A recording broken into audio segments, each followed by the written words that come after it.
Now, I apologise in some ways that I'm a bit late to the game on this one. Barron Trump. I first noticed Barron on election night. I'm going to push back on a few things here. I'm not going to dignify everything that's been thrown out. I'm going to try to come at this from, as I'm promising, to come from the biggest picture's perspective. And obviously Donald Trump, or the video that he's released regarding autism, is vaccination, and essentially the idea that poisoning a baby, a fairly high likelihood and causation of difficulties that could happen if there was an interruption in those early growth stages of an infant. And so when he talks about that, then you are getting into the sort of the hidden globalist hand poisoning babies. And of particular focus is the attack on boys, the attack on young men, which has clearly been a massive part of this whole conversation with Hillary Clinton. So, you know, the first woman president, the first woman, the equal pay, equal rights, equal. The problem about this is that it's not about equality of women. It's about superiority. It's about superiority of women. And that is why this whole problem of 1/4 of America's men being out of work can be laid at the footstool of feminism, because when she talks about a glass ceiling to the top office, she's forgetting to talk about the glass ceiling that was erected over men in the education systems, where men have been ruined by teachers marking them down, seeking to have them put out of school, or the attack on advancement of men in favour of women, whether or not they're more qualified, simply for the purposes of what they call quote-unquote equal opportunity promotion, which is essentially a quota system, not a merit system. So back to the question of Barron. Now, what I can tell you, what I saw. Now, in terms of the rolling of the eyes, we're talking about a kid who is tired, doesn't necessarily want to be there, and someone who is very sensitive. So in terms of the questions of autism, what I'm going to say is this, is that when they talk about a spectrum of autism, let's take another mile high, a couple of mile high perspectives, and talk about pop psychology. So you have the left brain and the right brain. Left brain linear, right brain creative.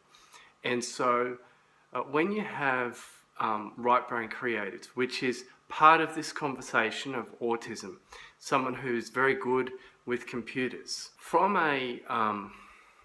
another perspective, people who are right-brainers, that means creative thinkers, people who think outside of the box, they're not necessarily asking the left-brainers, the people who are linear, the people who are looking to micromanage someone else's behaviour and saying, oh, I better not be seen to be rolling my eyes. And if you notice, even from some of my videos, I'm looking off to the right, I'm looking up into the sky, I'm looking around. But in terms of, there were some moments he was just struggling to keep his eyes open. And I don't think it's a stretch, you know, that both, and anyone in the political or the business sphere, they're very conscious about their appearance. And so they expect their children to. You know, he's doing his very best, and he was looking good in his suit and his white, I really liked his white shirt and his silver tie. I think it might have been a white gloss tie. I think that was really appealing. And whilst there were moments where he was really biting his lip and sort of,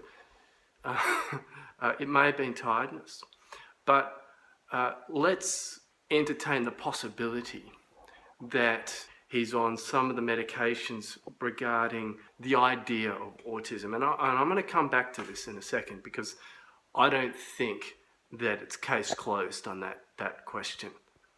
And put the question out there as to whether or not a diagnosis is a misdiagnosis. Just because someone says it and then the parents say it, you're sort of, as a child, as someone who can't really speak for themselves, I would be saying, well, maybe they're just a strong right brain creative thinker. He wants to keep his room clean, his room white. Now, as you may know, I seek to dress in white. I seek to ride my bike in white. And some people challenge my mental health.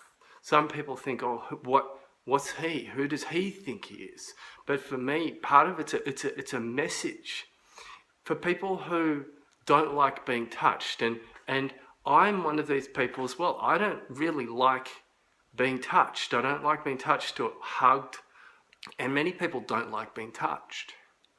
So he shrugs his shoulders. It wasn't about his father not touching him. He just doesn't really like being touched.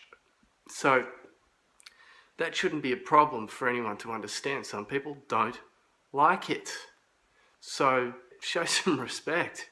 People don't like being touched. Now, given all the other things that have gone on with allegations of inappropriate touching, well, perhaps that part of it is a good thing for Donald to hear. President-elect Trump. That some people don't like being touched. The point is this, is just because he's looking around, that doesn't necessarily mean autism.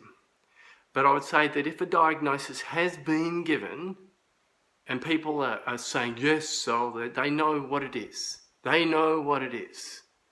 Well, I put it to you that you don't know what it is. You are not the final arbiter of this. And there is a deeply prophetic component to this. And it has to do with prophecies in the Bible.